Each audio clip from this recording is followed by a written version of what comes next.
গীতার প্রথম শিক্ষায় বলা হয়েছে যে মানুষ তার কর্মের বদলে ফলকেই জীবনের আসল বিষয় মনে করে, তার কখনো শান্তি আসে না। ইচ্ছের আগুন তাকে বারবার উঁচুতে নিয়ে যায়, কিন্তু তৃপ্তির স্বাদ অনুভব করতে দেয় না। যে ব্যক্তি সবসময় প্রত্যাশার বোঝা বয়ে বেড়ায়, প্রত্যাশা পূর্ণ না হলে তার মন ভেঙে যায় এবং সে দুঃখে নিমগ্ন হয়। শ্রীকৃষ্ণ অর্জুনকে বলেছিলেন, ভগবানের শরণ নাও, নিঃস্বার্থ মনে, নিষ্কুলুষ মনোভাবে নিজের কাজ করে যাও, কোনো রকম পুরস্কারের আশাই নয়। যেদিন মানুষ কর্মকে ভক্তিরূপে করতে শিখবে, সেদিন তার জীবনে সুখ শান্তি নেমে আসবে, দুঃখ তার কাছে পৌঁছতে পারবে না এবং তার মন মুক্তির পথ খুঁজে পাবে। জন্ম জন্মান্তরের ইচ্ছা আর ভোগবিলাস মানুষকে ইন্দ্রিয়ের দাস বানিয়ে ফেলে। যখন আমরা অন্যের সমালোচনা করি বা নিন্দা করি, তখন সেই নিন্দার প্রতিক্রিয়ায় আমাদেরও ভোগান্তি ভোগ করতে হয়। যার মনে অন্যের প্রতি বিদ্বেষ জন্মায়, যে ঈর্ষা পোষণ করে, অন্যের ক্ষতি কামনা করে বা নিজের ধর্ম কর্তব্য পালনে অবহেলা করে, সে কখনো মুক্তির স্বাদ পায় না।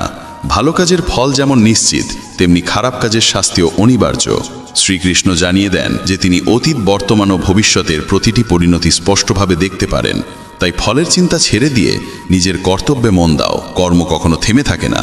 কর্মফল ভোগ না করা পর্যন্ত মানুষের পথ শেষ হয় না। কিছুই সময়ের আগে ঘটে না, আবার নিয়তির বাইরে গিয়েও ঘটে না। মানুষ সবসময় বিশ্বের সেরা মানুষদের দিকে তাকিয়ে জীবনকে গড়তে চায় এবং দৃষ্টিভঙ্গির উপর ভিত্তি করে বিশ্ব তাকে মূল্যায়ন করে। যখন মন ইন্দ্রিয়ের বশে যায়, তখন খারাপ অভ্যাস, কুধারণা আর বাহ্য সৌন্দর্যের মোহ তাকে আরও অন্ধ করে তোলে। কিন্তু যেমন একটি ছোট প্রদীপের আলো গভীর অন্ধকার দূর করে দেয়, ঠিক তেমনি ইতিবাচক চিন্তার তেল দিয়ে জ্ঞানের আলো জ্বালাতে পারলে অজ্ঞতার আধারও নিজে থেকেই মুছে যায়। গীতার দ্বিতীয় শিক্ষা বলে, যা চোখে সত্য বলে মনে হয়, সেটাও অনেক সময় সত্য নাও হতে পারে। তাই চোখের দেখা বা বাহ্য রূপ দেখে তাড়াহুড়ো করে বিশ্বাস করা উচিত নয়। তৃতীয় শিক্ষায় বলা হয়েছে, যারা অতিরিক্ত মিষ্টি কথা বলে বা অকারণে প্রশংসা করে, তাদের থেকে সাবধান থাকতে হবে। মানুষ তখনই মধুর ভাষা ব্যবহার করে যখন তাদের নিজের লাভ লুকিয়ে থাকে। প্রশংসাও কোনোদিন বিনামূল্যে আসে না, এর আড়ালে থাকে কোনো প্রত্যাশা। তাই এমন প্রশংসায় মুগ্ধ না হয়ে সতর্ক থাকা জরুরি। চতুর্থ শিক্ষায় বলা হয়েছে, অন্যের উপর ভরসা করার অভ্যেসই মানুষের মনকে দুর্বল করে তোলে। যে ভাবে এই মানুষটাই আমার ভরসা, কঠিন সময়ে এই আমাকে বাঁচাবে, সেই দিনের শেষে সবচেয়ে বেশি একাকিত্বে ভোগে। কারণ যারা নিজেরাই ভরসা খুঁজছে, তারা কিভাবে তোমার ভরসা হবে? তাই ভরসা রাখো শুধু ভগবানের উপর। সময় হলে তিনি নিজেই সঠিক মানুষকে সহায়তায় পাঠাবেন। পঞ্চম শিক্ষায় বলা হয়েছে, রাগ মানুষকে ধ্বংস করে দেয়।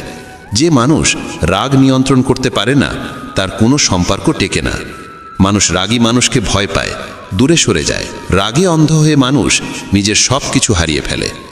ষষ্ঠ শিক্ষায় বলা হয়েছে, যে ভগবানের প্রতি পরিপূর্ণ বিশ্বাস রাখে আর তাকে আন্তরিক মনে স্মরণ করে, ভগবান অবশ্যই কোনো না কোনোভাবে তার পাশে এসে দাঁড়ান। কিন্তু ভগবান শোনেন কিনা, সেটাও নির্ভর করে মানুষের বিশ্বাসের দৃঢ়তার উপর।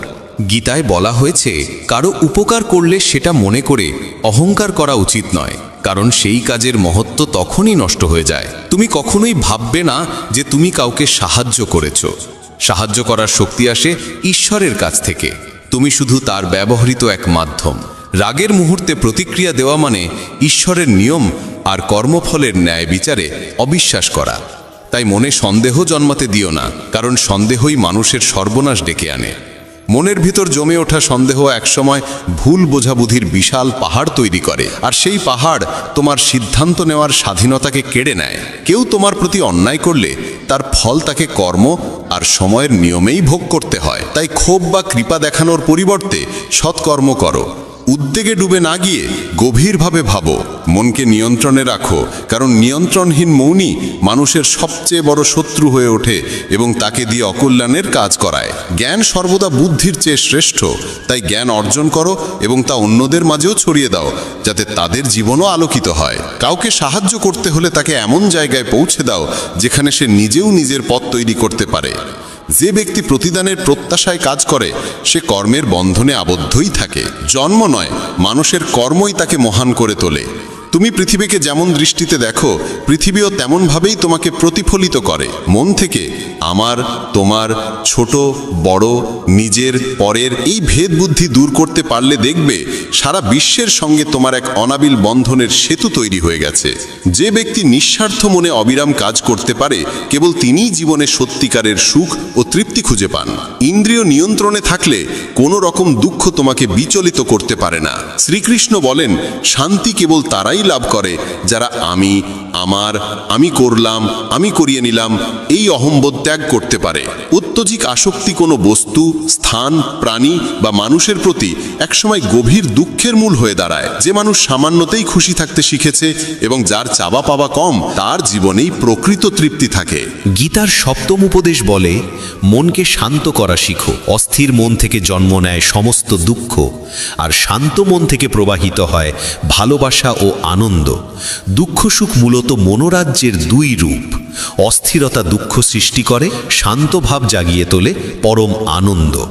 অষ্টম শিক্ষা উপদেশ দেয়, কাউকে অতিমাত্রায় ভালোবেসে বা আঁকড়ে ধরতে নেই। ধৃতরাষ্ট্র সিংহাসনের প্রতি অসীম আসক্ত ছিলেন। সেই আসক্তি তার চোখকে অন্ধ করে দিয়েছিল। যে মোহ তিনি ত্যাগ করতে পারেননি, সেই মোহই রাজ্যকে ধ্বংসের পথে ঠেলে দিয়েছিল এবং অসংখ্য প্রাণহানি ঘটিয়েছিল। জীবনে যখন কোনো কিছুর প্রতি অন্ধ আসক্তি জন্মায়, সেটি পাও বা না পাও, শেষ পর্যন্ত তা মানুষকে ধ্বংসের দিকেই ঠেলে দেয়। নবম উপদেশ বলে, সত্যিকারের শান্তি কেবল আধ্যাত্মিক জ্ঞানেই পাওয়া যায়। মানুষ কি বলল, সেদিকে অতিরিক্ত মন দিলে আত্মবিশ্বাস হারিয়ে যায়। তাই নিজের উপর বিশ্বাস রাখো, নিজের পথ নিজেই তৈরি করো। জীবন ক্ষণস্থায়ী, যে কোনো মুহূর্তে পরিবর্তন চলে আসতে পারে। তাই সময় নষ্ট না করে অতীতের ভুল থেকে শিক্ষা নাও, বর্তমানকে ভালো করো এবং ভবিষ্যৎকে সুন্দর করে গড়ে তোলো। কিসের এত উদ্বেগ? নিজের কর্তব্য করো আর ঈশ্বরের ওপর ভরসা রাখো। কোনটা ঘটবে আর কোনটা ঘটবে না, এই সিদ্ধান্ত ঈশ্বরের হাতে ছেড়ে দাও। যত বেশি সৎকর্ম করবে, ততই তোমার পথ উন্মুক্ত হবে। নিজেকে সমর্পণ করো ভগবানের কাছে। মানুষের কল্যাণে কাজ করো, তাদের সঠিক পথ দেখাও। জ্ঞানী মানুষ কখনো ইন্দ্রিয় সুখের মোহে আটকে থাকে না। তাই জ্ঞানী হওয়ার চেষ্টা করো। গীতায় বলা হয়, যা ঘটেছে তা ভালো, যা ঘটছে তাও ভালো, আর যা ঘটবে সেটাও ভালোই হবে। শাস্ত্র পড়ে কোনো লাভ নেই যদি তা জীবনে ব্যবহার না করো। রাবণ ছিল বিপুল জ্ঞানী, কিন্তু সত্যিকারের প্রজ্ঞা তার ছিল না। তা অজ্ঞানতা, রাগ, কামনা আর অহংকারই তাকে শেষ পর্যন্ত পতনের দিকে ঠেলে দিয়েছিল। ঈশ্বর বলেন, জীবের মধ্যে আমি কোনো ভেদ দেখি না, সবাই আমার কাছে সমান। যে জ্ঞান কেবল নিজের মধ্যেই সীমাবদ্ধ থাকে, তা সমাজ ও পৃথিবীর কল্যাণে কাজে না লাগলে সেই জ্ঞান কোনো মূল্য বহন করে না। কিসের ভয়? মৃত্যুর ভয় কেন? আত্মা না জন্মায় না মরে, এটাই জীবনের চরম সত্য। মানুষের কর্মই তাকে ঈশ্বরের কাছাকাছি নিয়ে যায় বা দূরে সরিয়ে দেয়। তাই সব সময় সৎকর্মে মন দাও। যখনই পাপ, অহংকার আর অন্যায় পৃথিবীতে বৃদ্ধি পায়, তখনই ঈশ্বর নতুন রূপে আবির্ভূত হন সেগুলোকে নাশ করে ধর্ম প্রতিষ্ঠা করার জন্য। যাকে প্রয়োজনে সাহায্য করো, বিনা দ্বিধায় দান করো, এটাই সত্যিকারের পুণ্য। যে মানুষ নিজের মন জয় করতে পারে, সে ইতিমধ্যেই ঈশ্বরকে লাভ করে, কারণ তার মন শান্তির আশ্রয় পায়। সুখ দুঃখ, গরম শীত, সম্মান অপমান কিছুই তাকে বিচলিত করতে পারে না। জ্ঞানী ব্যক্তি জীবিত বা মৃত কাউকে নিয়ে শোক করেন না। পরিবারে থেকে, সমাজে থেকে কর্তব্য নিষ্ঠার সঙ্গে পালন করা, সৎভাবে চলা এবং ধর্ম মেনে জীবনযাপন করাও এক উচ্চতর তপস্যা। এইভাবেই মানুষের জীবন আলোকময় হয়ে ওঠে। গীতার দশম উপদেশে বলা হয়েছে, আজকের দিনে মানুষ নিজেই মানুষের শত্রু হয়ে উঠেছে। ব্যবসা বাণিজ্যে হোক, সম্পর্কের জগতে হোক কিংবা জীবনের অন্য যে কোনো ক্ষেত্রে মানুষই মানুষকে ক্ষতিগ্রস্ত করছে। প্রতিযোগিতা এত বেড়েছে যে চুরি, ডাকাতি, অপরাধ সবই ভয়ঙ্করভাবে বৃদ্ধি পেয়েছে। শাস্ত্রে কলিযুগের যে লক্ষণ বর্ণনা করা আছে, মানুষ একদিন মানুষকেই গিলে খাবে, ঠিক সেই সময়ই এসে গেছে। এখন মানুষ মানুষেরই ব্যবসা খাচ্ছে, একে অন্যের চাকরি কেড়ে নিচ্ছে, কারোর সুখ থাকলে তা নষ্ট করে দিচ্ছে, আর যার মন ভাঙা তাকে আরও ভেঙে দিচ্ছে। সবাই মানুষ হলেও মানবিকতা যেন কোথাও হারিয়ে গেছে।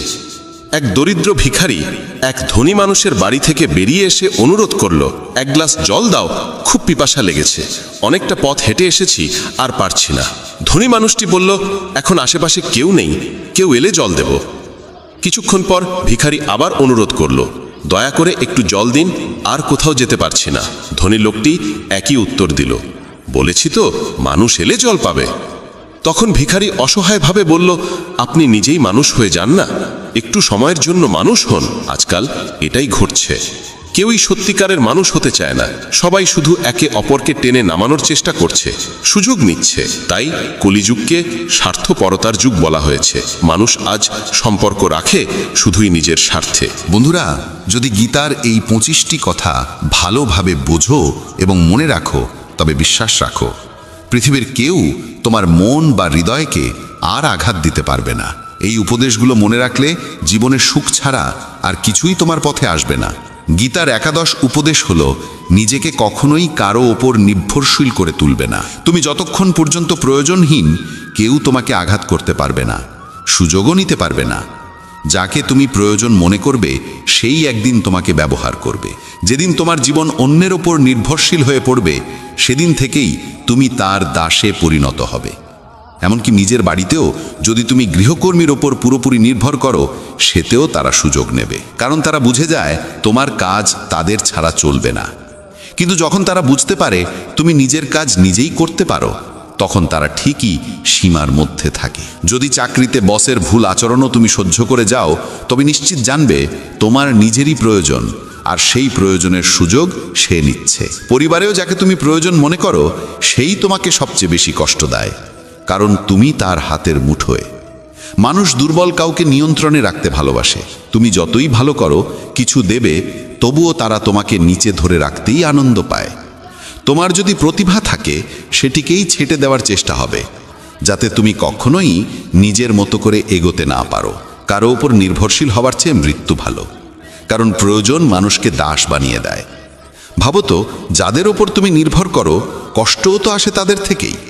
প্রয়োজন শুধু শরীর বা কাজের নয়, মনেরও। আমরা কারো সঙ্গ চাই, কারো ভরসা চাই, না হলে একাকিত্ব অসহ্য মনে হয়। তখনই ভুল মানুষের দিকে আকর্ষণ জন্মায়, আর তারা সেই দুর্বলতাকে ব্যবহার করে জীবনকে নরকে পরিণত করে। মনে রাখবে, তোমার মা বাবা ছাড়া এ পৃথিবীতে কেউ জন্মায়নি যে তোমাকে ব্যবহার করবে না। তাই কখনো নিজেকে কারো প্রয়োজনের দাস বানিও না। গীতার 12 উপদেশে বলা হয়েছে, যে মানুষ ব্যর্থতার ভয়ে চেষ্টা করা বন্ধ করে দেয়, সে কখনোই জীবনে বড় সাফল্যের স্বাদ পায় না। রাগ মানুষের মনে বিভ্রান্তি সৃষ্টি করে, সেই বিভ্রান্তি মনকে অস্থির করে। অস্থির মন যুক্তিকে নষ্ট করে দেয়, আর যুক্তিহীন মানুষ ধ্বংসের দিকেই এগোয়। মহান সাফল্যের দরজা খুলে যায় যে 5টি চাবিতে: সৎ চিন্তা, মনোযোগ, সত্যনিষ্ঠা, দৃঢ় সংকল্প এবং অবিরাম পরিশ্রম। সেগুলিই মানুষের জীবনে সাফল্য এনে দেয়। পক্ষপাতহীন ও নিঃস্বার্থ কর্ম ছাড়া মুক্তি বা পরিত্রাণের আশা করা অর্থহীন। যখন মানুষ নিজের ইন্দ্রিয়ের দাস হয়ে পড়ে, তখন কাম, আলস্য, লোভের মতো দোষগুলো তাকে গ্রাস করতে শুরু করে। তাই লক্ষ্য পূরণের জন্য নিজের কাজে পূর্ণ মনোযোগ, সম্পূর্ণ নিবেদন এবং নিরবিচ্ছিন্ন অধ্যবসায় অপরিহার্য। সম্পদ, লাভ বা পুরস্কারের আকাঙ্ক্ষা মন থেকে দূর না করলে কাজে মনোযোগ জন্মায় না। শ্রীকৃষ্ণ বোঝান যে মানুষ কেবল কর্মের অধিকারী, ফলের নয়। তাই প্রত্যাশাহীনভাবে কাজ করতে পারলে তবেই কর্মফলের যোগ্য হওয়া যায়। রাগ মানুষের চিন্তা শক্তি কেড়ে নেয়, ফলে সঠিক সিদ্ধান্ত নেওয়া কঠিন হয়ে পড়ে। লোভ, প্রতিদান বা স্বার্থের টানে করা কর্ম কখনোই প্রত্যাশিত ফল দেয় না। অকল্যাণকর চিন্তা দূর করার একমাত্র উপায় হল শুভ ভাবনা গ্রহণ করা এবং ইতিবাচকভাবে চিন্তা করা। মানুষের মন পরিবর্তনশীল। আমরা যাদের সঙ্গে থাকি, যে পরিবেশে সময় কাটাই, সেখান থেকেই আমাদের চিন্তাভাবনা ও অভ্যাস গড়ে ওঠে। মানুষ যা দেখে, যা শোনে, যা অনুভব করে, তাতেই সাড়া দেয়। যে ব্যক্তি সৎকর্মকে নিজের সৌভাগ্য, আশীর্বাদ বলে মনে করে, সে নিজের কল্পনার চেয়েও বহুগুণ বেশি ফল পায়। আর বড় স্বপ্ন পূরণ করতে হলে মনকে কল্পনার শক্তিতে সমৃদ্ধ করতে হয়, কারণ কল্পনাই বড় স্বপ্নের প্রথম আলো জ্বালায়। গীতার 13 শিক্ষা বলে যে সম্পর্কের ক্ষেত্রে সীমারেখা লঙ্ঘন হলে সেই সম্পর্ক টিকে না। বয়সে বড় কিংবা ছোট, যেই হোক না কেন, সম্পর্ক তখনই সুন্দর থাকে যখন উভয়েই একে অন্যকে সম্মান দেয়, মূল্য দেয় এবং নিজ নিজ সীমার ভিতরে থাকে। যেখানে সীমা নেই, যেখানে পারস্পরিক সম্মান নেই, সেই সম্পর্ক একসময় ভেঙে পড়বেই। গীতার আরেক শিক্ষা জানায় যে যারা বাইরে থেকে বন্ধু সেজে থাকে অথচ অন্তরে ক্ষতি করার ফন্দি আটে, তাদের থেকে দূরে থাকাই শ্রেয়। চাণক্য বলেছিলেন, এমন মানুষ ঠিক সেই পাত্রের মতো যার মুখে অমৃত আর ভেতরে বিষ। যাকে অমৃত ভেবে পান করো তা আসলে বিষ হয়ে ওঠে, তাই এদের এড়িয়ে চলাই উত্তম। গীতা শেখায় যে নিজের সুখ দুঃখ সবাইকে বলা উচিত নয়, কারণ মানুষের চোখে সুখের ওপর ঈর্ষা আর দুঃখের ওপর উপহাস ভর করে থাকে। সবাই তোমার আনন্দে খুশি হয় না, মানুষ ঈর্ষান্বিত হয়। তাই সব অশ্রু চোখে আনতে নেই, সব ক্ষত সকলের সামনে প্রকাশ করতে নেই, কারণ মানুষ হাতে লবণ নিয়ে ঘোরে, তোমার ক্ষত দেখলেই ছিটিয়ে দেবে। এই পৃথিবীতে এমন মানুষও আছে যারা দুঃখীদের আরও দুঃখী করে, সুখীদের মনেও কষ্ট ঢুকিয়ে দেয়। নিজের মনের কথা সেই ব্যক্তিকেই বলো যে বোঝার ক্ষমতা রাখে। জীবনে নতুন সূচনার জন্য অনেক সময় পুরনোকে পুরোপুরি মুছে ফেলতে হয়। কুন্তী প্রশ্ন করেছিলেন, শ্রীকৃষ্ণ কেন এমন ভয়াবহ যুদ্ধ ঘটালেন? কৃষ্ণ বলেছিলেন যে অধর্ম চারিদিকে ছড়িয়ে পড়েছিল এবং নতুন যুগের পথ খুলতে হলে তার সম্পূর্ণ বিনাশ প্রয়োজন। যেমন কোনো প্রাসাদ ভেঙে পড়লে বা জীর্ণ হয়ে গেলে তা ভেঙে নতুন করে গড়া হয়, তেমনি জীবনে কিছু নতুন পেতে হলে পুরনোকেই আগে সরিয়ে ফেলতে হয়। গীতা বলে যে জীবনে যখন নিজেকে একা মনে হবে তখন বুঝতে হবে এই পৃথিবীতে মানুষ একাই আসে এবং একাই ফিরে যায়। প্রকৃত অর্থে কারোর কেউ নয়। যে পিতামাতা জীবন দেয় তারাও একদিন চলে যায়। তাহলে অন্যের কাছ থেকে কী বা আশা করা যায়? কেউ যদি পথ ছেড়ে চলে যায়, মনে রাখবে ঈশ্বর কখনো কাউকে ছাড়েন না, তিনি সবসময় সঙ্গে থাকেন। কৃষ্ণ অর্জুনকে বলেছিলেন, মানুষ আমাকে মানুক বা না মানুক সকলেই আমার সন্তান, তাই কাউকে আমি কখনো ত্যাগ করি না। মানুষ ঈশ্বরের অংশ, তাই তাকে ঈশ্বরের সন্তানও বলা হয়। একাকিত্ব কোনো দুঃখের বিষয় নয়, বরং ভুল মানুষের সঙ্গই সবচেয়ে ভয়ঙ্কর। একটি প্রবাদ আছে, কিছু না থাকার চেয়ে কিছু থাকা ভালো, কিন্তু আরেকটি সত্য হলো নিরর্থক কিছু থাকার চেয়ে কিছুই না থাকা ভালো। তাই ভুল মানুষের সঙ্গে থাকার চাইতে একা থাকা শ্রেয়। এই শিক্ষা তাদের জন্য বিশেষ প্রয়োজন যাদের একাকিত্ব ভীত করে। দুঃখ বা নিঃসঙ্গতাকে ভয় পেও না, কারণ এই পৃথিবীতে কেউ কারোর স্থায়ী নয়। গীতা আরও জানায় যে জীবনে নতুন শুরু করতে চাইলে পুরনোকেই কখনো কখনো সম্পূর্ণ মুছে ফেলতে হয়। কুন্তীর সেই প্রশ্নের জবাবে কৃষ্ণ বলেছিলেন যে যখন অন্যায় অগাধ হয়ে যায় তখন ন্যায়ের পথে নতুন সূচনা আনতে পুরনোকে ভেঙে ফেলা ছাড়া উপায় থাকে না। পুরনো প্রাসাদ যেমন ভেঙে নতুন করে গড়া হয়, তেমনি জীবনে অগ্রসর হতে গেলে অনর্থক পুরনো বন্ধনগুলো ভাঙতেই হয়। গীতার আরেক গভীর শিক্ষা হলো ধন, ক্ষমতা বা পদমর্যাদার অহংকার মানুষকে পতনের দিকে ঠেলে দেয়। দুর্যোধন গর্ব করত ভীষ্ম, দ্রোণ বা কর্ণের মতো যোদ্ধা তার পাশে আছে, তাই পাণ্ডবদের হারানো তার কাছে সহজ। এই গর্বই তাকে পতনের দিকে নিয়ে গেল। যে ব্যক্তি সম্পদ বা ক্ষমতার দম্ভে অন্যকে হেয় করে, একদিন সেই অহংকারই তার ধ্বংসের কারণ হয়। তাই যত বড়ই হও, যত সফলই হও, অহংকার যেন কখনো তোমাকে স্পর্শ না করে। শ্রীকৃষ্ণ অর্জুনকে আরও বোঝালেন যে মৃত্যু জীবনের অবশ্যম্ভাবী সত্য। মৃত্যু কখনোই এড়ানো যায় না, শুধু সময়টা কিছুটা এগোতে বা পিছোতে পারে। এই দেহ আসলে এক ভাড়াটে বাসার মতো, যেখানে আমরা সাময়িক অতিথি মাত্র। দেহের পরিণতি নিশ্চিত, কিন্তু আত্মা চিরন্তন এবং অবিনশ্বর। যে ঘটতে নির্ধারিত তা কোনো উপায়ই এড়িয়ে যাওয়া যায় না। যা ভাগ্যে নেই তা নিয়ে দুঃখে ডুবে থাকা বা উদ্বেগে ভোগা শুধু নিজের কষ্টই বাড়ায়। যে জন্মেছে সে মরবেই, আর যে মরেছে সে পুনর্জন্ম লাভ করবে। এই নিয়মের বাইরে কেউ নেই, তাই যেটা অবধারিত তার জন্য শোক করা একেবারেই অর্থহীন। সত্য থেকে মুখ ফিরিয়ে থাকা কখনো বুদ্ধিমানের কাজ নয়, কারণ জ্ঞানী মানুষের পরিচয় হলো সত্যকে গ্রহণ করার ক্ষমতা। মিথ্যেকে সত্য ভেবে জীবন কাটানো নিজেকেই প্রতারণা করা। অনেক সময় নিজের ব্যক্তিগত চিন্তাধারাই ভুল বোঝাবুঝির সৃষ্টি করে, তাই নিজের ভাবনা জোর করে অন্যের ওপর চাপিয়ে দেওয়া উচিত নয়। কাম, ক্রোধ ও লোভ, এই তিনকে বলা হয়েছে নরকের দ্বার। এই তিন যদি মানুষের মন দখল করে ফেলে, তবে জন্ম মৃত্যুর চক্র থেকে মুক্তি পাওয়া যায় না। যেমন আগুন ধাতুকে পরীক্ষা করে, তেমনি প্রতিকূলতা সাহসীদের পরীক্ষা নেয়। মানুষের প্রথম শত্রু কিংবা প্রথম বন্ধু তার নিজের মন। অতিরিক্ত কামনা মানুষের শান্তি কেড়ে নেয়, আর পরিশ্রম ছাড়া ভালো ফলের আশা করা যায় না। যদি ধর্মের পথে চলতে চাও তবে ফলাফল নিয়ে চিন্তা না করে নির্ভয়ে নিজের কর্তব্য পালন করতে হবে। গীতার 22তম উপদেশ হল, যেখানে ভালোবাসা, সম্মান বা মূল্য নেই সেখানে কখনো থাকা উচিত নয়। মহাভারতের যুদ্ধ শুরুর আগে শ্রীকৃষ্ণ শান্তির প্রস্তাব নিয়ে হস্তিনাপুর গিয়েছিলেন। তখন শকুনি দুর্যোধনকে বলেছিল যে কৃষ্ণকে সম্মান দেখাও, তাকে নিজের পক্ষে টেনে আনলে পাণ্ডবেরা দুর্বল হয়ে যাবে। দুর্যোধন কৃষ্ণকে তার গৃহে নিমন্ত্রণ জানিয়ে বলল তার আতিথ্য গ্রহণ করতে।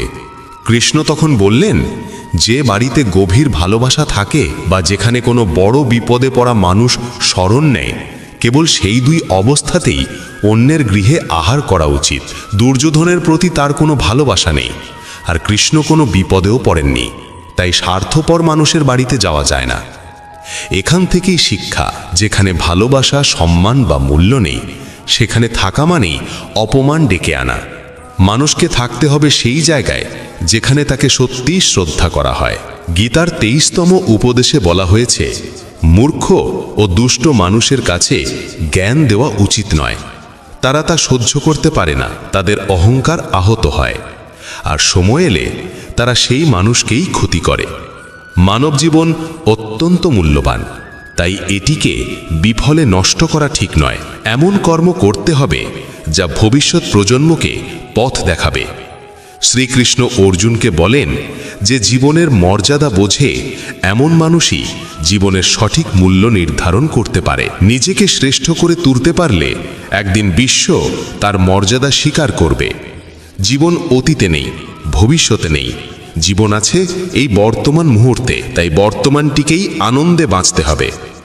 শ্রীকৃষ্ণ বলেন তিনি তার বহু জন্মের স্মৃতি মনে রাখেন, কিন্তু মানুষ সেই স্মৃতি ভুলে যায়। মানুষ নিজের জীবনকে যোগ্য করে তোলার মাধ্যমেই সুখ সাফল্য অর্জন করতে পারে।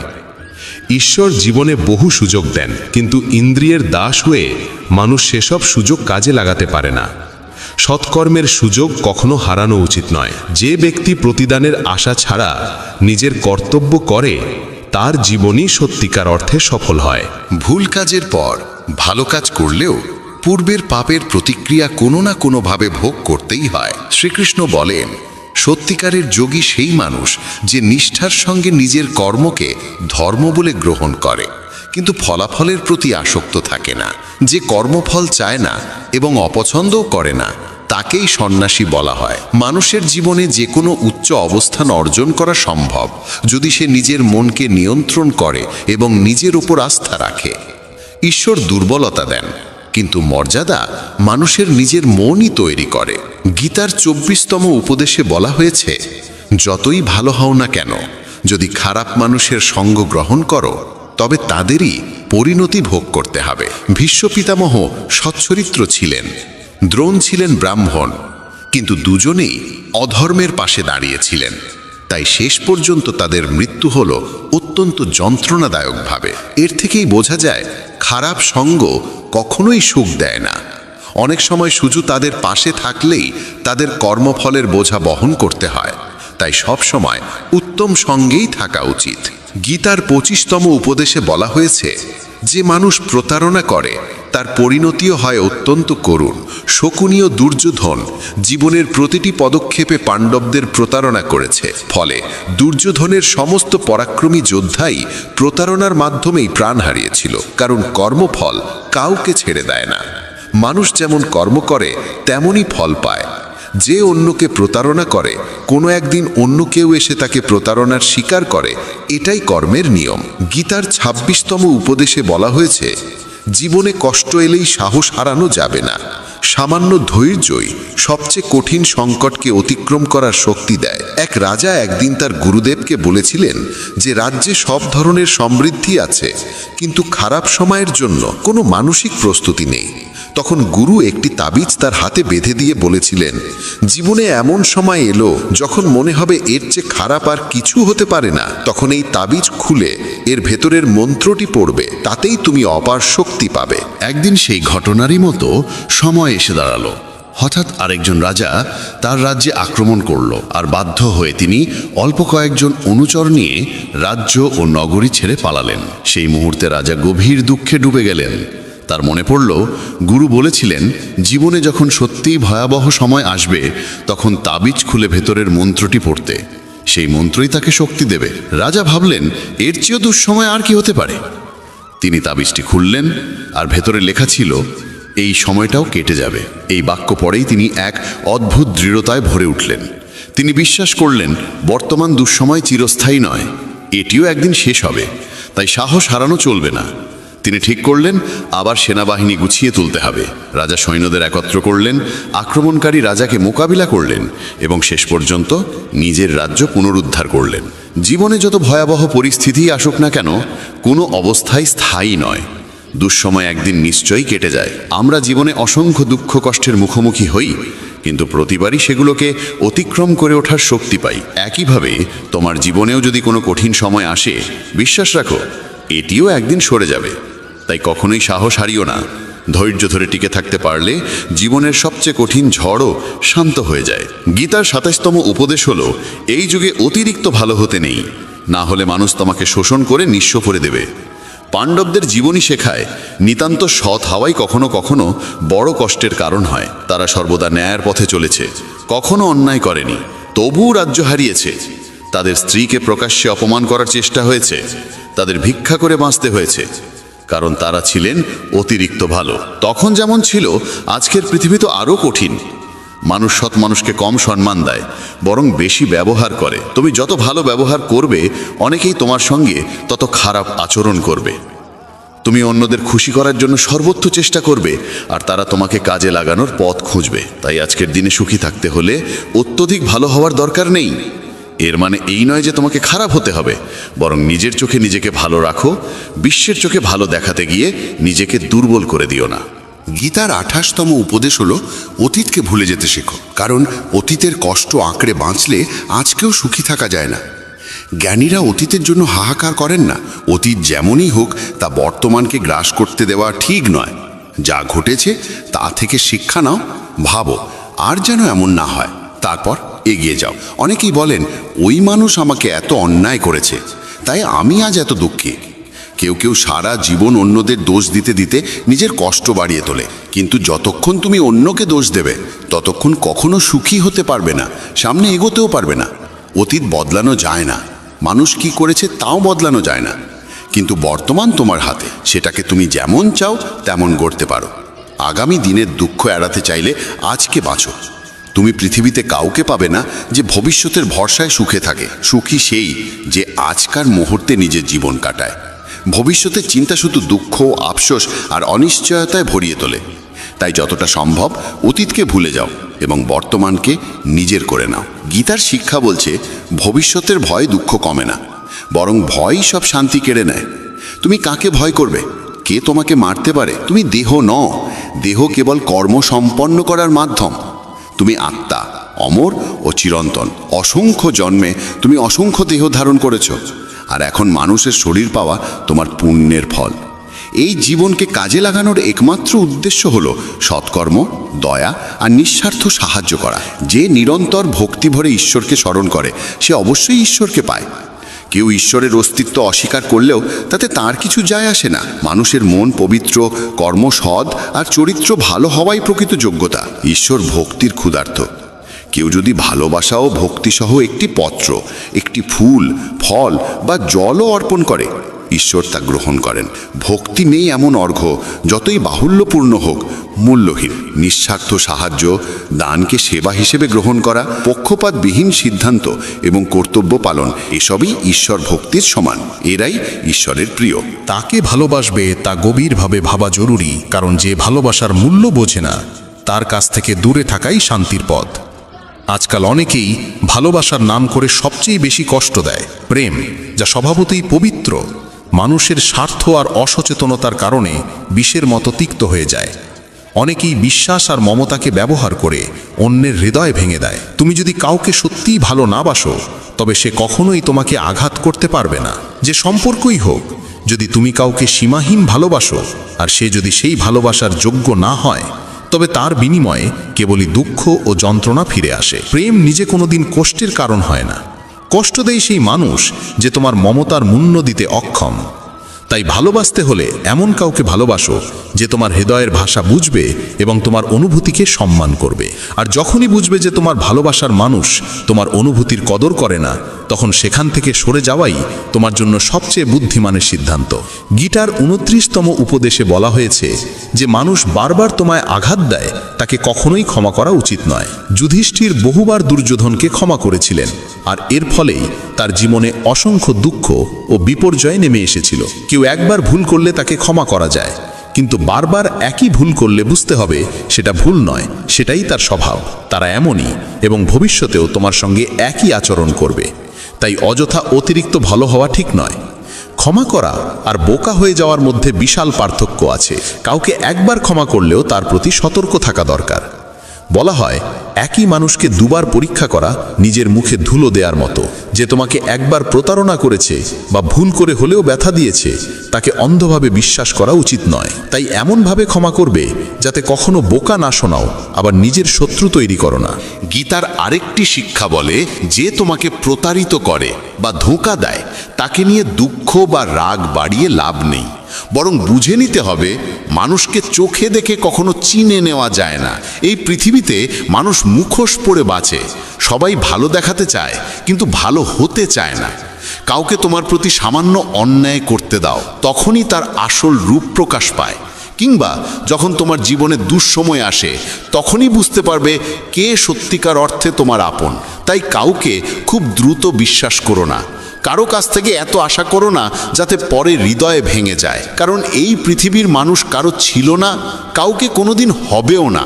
তাই নিজের মনকে ঈশ্বরের কাছে সমর্পণ করো, তখন দেখবে কেউ তোমাকে ভাঙতে পারবে না, কেউ তোমাকে আঘাত দিতে পারবে না।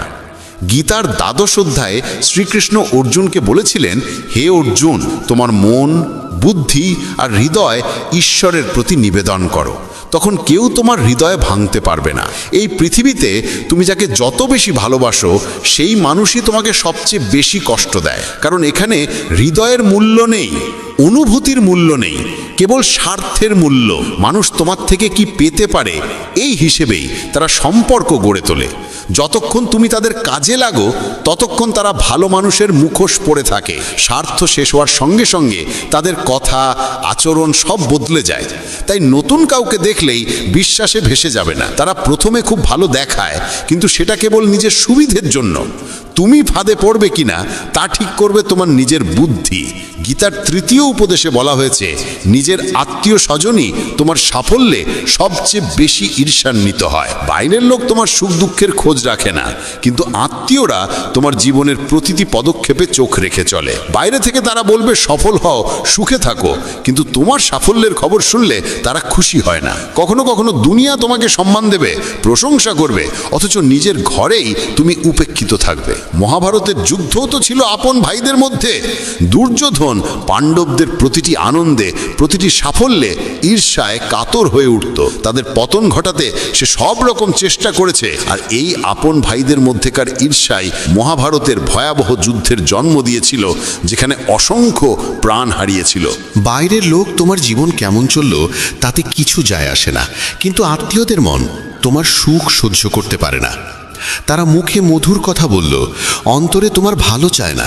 তাই কাউকে নিজের মানুষ ভাবার আগে দেখে নাও সে সত্যিই তোমার আপন কিনা, নাকি শুধু ভান করছে। ভগবান শ্রীকৃষ্ণ বলেন, যতদিন সৃষ্টি থাকবে ততদিন দুঃখ মানুষের ছায়ার মতো তার সঙ্গে চলবে। যদি জীবনে তুমি যা চেয়েছো তা না পাও, তবে একবার ভেবে দেখো যা পেয়েছো সেটাকেই যদি সত্যিকারের ভালোবাসতে শেখো। প্রার্থনা করার পরও ঈশ্বর যদি কিছু না দেন, সেই নিয়ে মন খারাপ না করে বরং সেই অসংখ্য আশীর্বাদের দিকে তাকাও যা প্রার্থনা ছাড়াই তিনি আমাদের দিয়েছেন। মানুষ যখন সুখী হয় তখন সে ছুটে যায় তার কাছে যাকে সে খুব ভালোবাসে, কিন্তু যখন মনে দুঃখ জমে তখন সে তাকায় সেই মানুষের দিকে যে তাকে সত্যিই ভালোবাসে। শুধু সম্পর্ক থাকা মানেই সম্পর্ক গড়ে ওঠে না, সম্পর্ক টিকে থাকে যত্নে, নিষ্ঠায়, পালন করার মাধ্যমে। যে সত্যিকারের হৃদয়কে ভেঙে তৃতীয় কারুর কাছে সুখ খুঁজতে যায় সে শেষ পর্যন্ত প্রতারিতই হয়। দুটি সত্য মনে রাখা প্রয়োজন: এই জগতে সব কিছুই পরিবর্তনশীল এবং কারুর কোনো পৃথক অস্তিত্ব নেই। জীবনে ভালো কিছু চোখে না পড়লেও ভালো হওয়ার চেষ্টা থামিও না, এটাই জীবনের শ্রেষ্ঠ পথ। মানুষের কর্ম শুধু তার নিজের নয়, তার পরবর্তী প্রজন্মের জীবনকেও প্রভাবিত করে। নিজের কাছে যা আছে তা বাড়িয়ে বলা ঠিক নয়, তেমনি অন্যের প্রতি হিংসাও করা উচিত নয়। হিংসা মানুষের মন থেকে শান্তি কেড়ে নেয়। পিঠের পেছনে আঘাত করে শুধু শত্রুরা নয়, কখনো কখনো নিজেরাও বিশ্বাসঘাতক হয়ে ওঠে। কৃষ্ণ বলেন, শরীর নশ্বর হলেও আত্মা চিরন্তন। তা জানা সত্ত্বেও মানুষ এই নশ্বর দেহ নিয়েই অহংকার করে, যা সম্পূর্ণ অর্থহীন। শরীরের অহংকার ছেড়ে সত্যকে গ্রহণ করাই কর্তব্য। ভগবান বলেন, নিজেকে তার কাছে সমর্পণ করে দাও, এটাই সর্বোত্তম আশ্রয়। যে তার আশ্রয় বুঝে নেয় সে ভয়, দুঃখ, উদ্বেগ সব কিছু থেকে মুক্ত হয়। গীতায় লেখা আছে, ভীতু ও দুর্বল মানুষই সবকিছু ভাগ্যের ওপরে ছেড়ে দেয়। শক্তিশালী ও আত্মবিশ্বাসী মানুষ কখনো ভাগ্যের ওপর নির্ভর করে না। কৃষ্ণ বলেন, কেউ যদি বিপদের সময় তোমার কাছে পরামর্শ চায়, তবে পরামর্শের সঙ্গে তোমার উপস্থিতিও দাও, কারণ পরামর্শ ভুল হতে পারে, কিন্তু সঙ্গ কখনো ভুল হয় না। গীতা বলে, ক্রোধ তখনই পূর্ণ হয় যখন তা ধর্ম ও নীতির রক্ষায় ব্যবহৃত হয়, আর সহনশীলতা তখনই পাপ হয়ে ওঠে যখন তা অন্যায়কে টিকে থাকতে সাহায্য করে। আবার কৃষ্ণ উপদেশ দেন, নিজের দুঃখের জন্য পৃথিবীকে দোষ দিও না, নিজের মনকে বোঝাও, কারণ মন পাল্টাতেই দুঃখের অবসান ঘটে।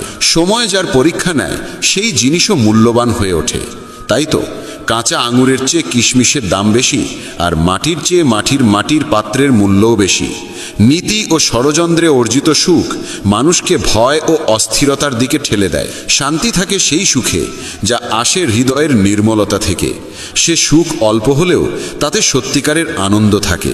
কৃষ্ণ বলেন, আমার ইচ্ছা ছাড়া তোমাকে কেউ স্পর্শও করতে পারবে না, তবে ভয় কিসের যখন আমি তোমার সঙ্গে আছি। কোনো বিষয়ে সম্পূর্ণ জ্ঞান না থাকলে নীরব থাকা উত্তম, কারণ অপূর্ণ সত্য বহু সময় সম্পূর্ণ মিথ্যের থেকেও বিপজ্জনক। গীতায় বলা হয়েছে, তুমি নিজেকে দুর্বলভাবে রেখেছ, নইলে তুমি যা করতে পারো তা অন্য কেউ পারে না। গতকাল বা আগামীকাল নিয়ে চিন্তা করো না, যা হবার তা হবেই, যা হয় তা ভালোর জন্যেই হয়। তাই বর্তমানকে উপভোগ করো। কোনো কারণেই রাগ করো না, চিৎকার করো না, মন খারাপ করো না, মনে শান্তি রাখো, ভেবে সিদ্ধান্ত নাও, কারণ শব্দে শব্দে মেটে না, নীরবে মেটে। আমরা প্রত্যেকেই ভালো ও মন্দের মিশ্রণে তৈরি। যারা ভালোর গুণকে যত্ন করে তারাই সাফল্য পায়। নিজেকে এমনভাবে গড়ে তোলো যে যেখানে থাকবে সেখানে সবাই তোমায় ভালোবাসবে, যেখান থেকে চলে যাবে সেখানে সবাই তোমায় মনে করবে, এবং যেখানে যাওয়ার কথা সেখানে পৌঁছানোর আগে সবাই তোমার অপেক্ষা করবে। যারা তোমার অস্তিত্বকে মূল্য দেয় না তাদের ছেড়ে দেওয়া ভালো। তোমার অবস্থাও খারাপ নয়, তোমার ভাগ্যও খারাপ নয়, শুধু সময় একটু কঠোর, আর সেটাও চিরস্থায়ী নয়। তাই দুশ্চিন্তা করো না। তুমি কাউকে প্রতারণা করে জয়ী হলে জেনে রেখো, কারোর ওপরে যে অন্যায় হয় তার বিচার একদিন না একদিন ঈশ্বর ফেরত দেবেনই। অত্যন্ত আবেগী মানুষ যখন নিজের আবেগ হারিয়ে পাথর হয়ে যায়, তখন সে পাথরের থেকেও কঠিন হয়ে ওঠে। গীতা বলে, রাগের মুহূর্তে নেওয়া সিদ্ধান্ত জীবন পর্যন্ত নষ্ট করে দিতে পারে। জগতের সবকিছু কর্মফল অনুযায়ী হলেও ঈশ্বরের সঙ্গে সংযোগ কেন প্রয়োজন? কারণ আমরা কর্মের গভীর সত্য জানি না। সত্য ও অসত্যের বিচারের সম্পূর্ণ জ্ঞান কেবল ঈশ্বরই দেন। তাকে জানলেই কর্ম সুকর্মে পরিণত হয়। সম্মান রক্ষার লড়াইয়ে কখনো একা পড়ে গেলে ভয় পেও না, কিন্তু কারো সামনে নিজেকে ভেঙে পড়তে দিও না। নিজেকে জিতে নিতে পারলে তবেই অন্যের সম্মান পাওয়া যায়। যে পৃথিবীকে বদলাতে চেয়েছে সে হার মানে, যে নিজেকে বদলায় সে জিতে যায়। শব্দ বেছে বলো, কারণ তোমার কথা তোমার শিক্ষার পরিচয়। সৌন্দর্য মানে রূপ নয়, সৌন্দর্য মানে সুন্দর মন, সুন্দর ভাবনা, সুন্দর আচরণ। সত্যিকারে ভালো কাজ কখনো সম্মানের আশা করে না, কাজ নিজেই তাকে সম্মানের যোগ্য করে তোলে। দুর্বলরা ক্লান্ত হলে থেমে যায়, বিজয়ীরা তখনই থামে যখন জিতে যায়। ঈশ্বর যে পথে তোমার জন্য দরজা খুলে দেন তা কেউ বন্ধ করতে পারে না। গীতায় লেখা, ফিরে গিয়ে শুরুটা বদলানো যায় না, কিন্তু যেখানেই দাঁড়িয়ে থাকো সেখান থেকেই নতুন শুরু করে শেষটা বদলে দেওয়া যায়। ঈশ্বরের সিদ্ধান্ত সবসময় আমাদের ইচ্ছার থেকেও শ্রেষ্ঠ হয়। যে নীরবতাকে বোঝে সে পূজনীয়। সে মা হোক, স্ত্রী হোক, প্রেমিক হোক বা ঈশ্বরই হন, মন যদি পবিত্র না হয় তবে শুধু মন্দিরে যাওয়া কোনো উপকারে লাগে না। জীবনের 5 কঠিন সত্য। নিজের দুঃখ লুকাতে হয়, কারণ কারোর সত্যিই তাতে আগ্রহ নেই। সবকিছু সবার সঙ্গে বলা যায় না, কারণ সবাই তোমার মঙ্গল চিন্তা করে না। নীরব থাকা দরকার, কারণ কিছুই চিরস্থায়ী নয়। একা থাকতে শেখা প্রয়োজন, কারণ কেউ চিরদিন পাশে থাকে না। অন্যের উপরে অতিরিক্ত নির্ভর করলে নিজের অস্তিত্ব হারিয়ে যায়। ক্ষমা সেই ফুলের মতো যাকে পিষলে সে আরও সুগন্ধ ছড়ায়। জীবনের সবচেয়ে কঠিন কাজ নিজের মনকে চেনা, তবুও চেষ্টা করা উচিত। মন যদি নিজের নিয়ন্ত্রণে না থাকে তবে সে শত্রুর মতো আচরণ করে। এতটা কথা বলো না যে মানুষ তোমার চুপ হয়ে যাওয়ার অপেক্ষায় থাকে। এতটাই বলো যে তুমি নীরব হলে আবার তোমাকে শুনতে সবাই উৎসুক থাকে। পরিবর্তনই প্রকৃতির নিয়ম। যাকে তুমি মৃত্যু ভাবো সেটাই অন্য রূপে নতুন জীবন। এক মুহূর্তে মানুষ ধনী হয়, অন্য মুহূর্তেই সব হারায়। আমার তোমার ছোট বড় নিজের পর মন থেকে মুছে ফেলো, তখন বুঝবে সবই তোমার, তুমিও সকলের। শরীরে চোখ দিয়ে ভগবানকে দেখা যায় না, তাকে দেখার জন্য মনকে জাগিয়ে তুলতে হয়। সবচেয়ে বড় অপরাধ অন্যায় সহ্য করা এবং অন্যায়ের সঙ্গে আপোষ করা। যতদিন ঈশ্বর আমাদের সঙ্গে আছেন, পৃথিবী যতই ক্ষতি করতে চাইুক আমাদের কিছুই করতে পারবে না। তুমি কেন কাঁদছ? যা হারিয়েছ তাকে তুমি সৃষ্টি করেছিলে।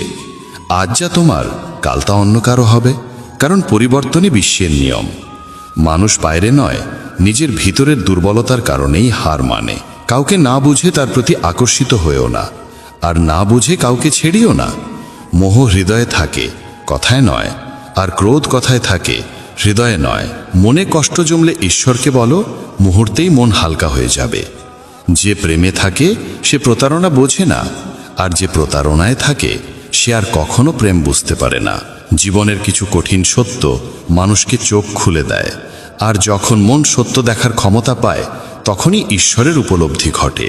নতুন জিনিস সবারই ভালো লাগে, কিন্তু প্রকৃত সত্য জানা যায় পুরনো হওয়ার পরে, সেটা জিনিসই হোক বা মানুষই হোক।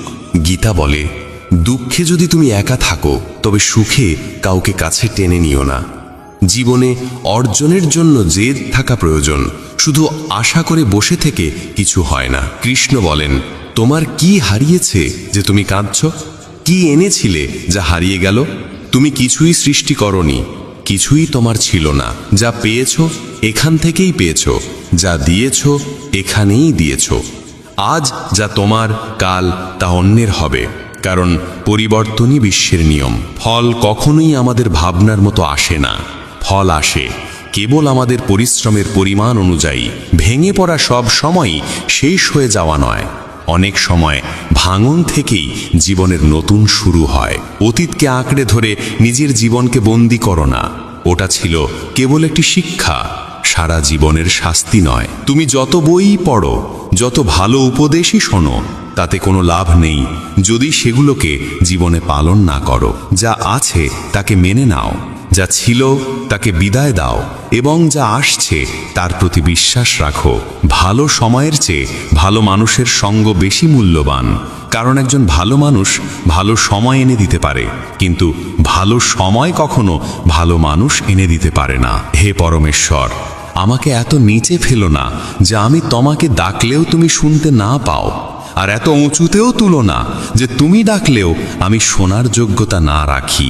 যে তোমাকে সম্মান দেয় সেই সম্মান যেন অহংকারে পরিণত না হয়, কারণ সম্মানের পরেই অপমানের যাত্রা শুরু হতে পারে। কেউ আমাদের বুঝুক বা না বুঝুক তাতে তেমন কিছু যায় আসে না, কিন্তু যাকে আমরা আশা করি সেই যদি না বোঝে তখনই ব্যথা সবচেয়ে গভীর হয়। কয়েকটি ছোট্ট আশা নিয়ে আমি বসে আছি তোমার দ্বারে। শুনেছি তোমার বাড়ি থেকে কেউ নাকি খালি হাতে ফেরে না। এক ব্যক্তি প্রচণ্ড দুঃখে ক্লান্ত ছিল। বন্ধুর পরামর্শে সে শ্রীকৃষ্ণের পূজা শুরু করলো। বছরের পর বছর কেটে গেল, কোনো উপকার হলো না। অন্য বন্ধু বলল, কালী মাতার পূজা করো, কষ্ট সরে যাবে। সে পরদিনই ঘরে কালীমাতার মূর্তি আনলো। কৃষ্ণের মূর্তিকে তুলে রাখলো মন্দিরের ওপরের তক্তায় এবং নিচে রেখে শুরু করলো কালীমাতার পূজা। কদিন পর তার মনে দ্বিধা জাগলো যে ধূপধুনো মা কালীকে জ্বালাই, তার গন্ধ তো কৃষ্ণও পান। তাই সে ভাবল কৃষ্ণ ঠাকুরের মুখটাই বেঁধে দিই। সে যখন ওপরে উঠে কৃষ্ণের মুখ বেঁধে দিচ্ছিল, তখন কৃষ্ণ তার হাত ধরে ফেললেন। মানুষটি বিস্ময়ে জিজ্ঞেস করল, এতদিন পূজা করলাম, কোনোদিন দেখা দিলে না, আজ হঠাৎ এলে কেন? কৃষ্ণ বললেন, এতদিন তুমি আমাকে নিছক একটি মূর্তি ভেবে পূজা করেছিলে, কিন্তু আজ তুমি বিশ্বাস করেছ যে কৃষ্ণ শ্বাস নিচ্ছেন। সেই বিশ্বাসের কারণেই আমি এসেছি।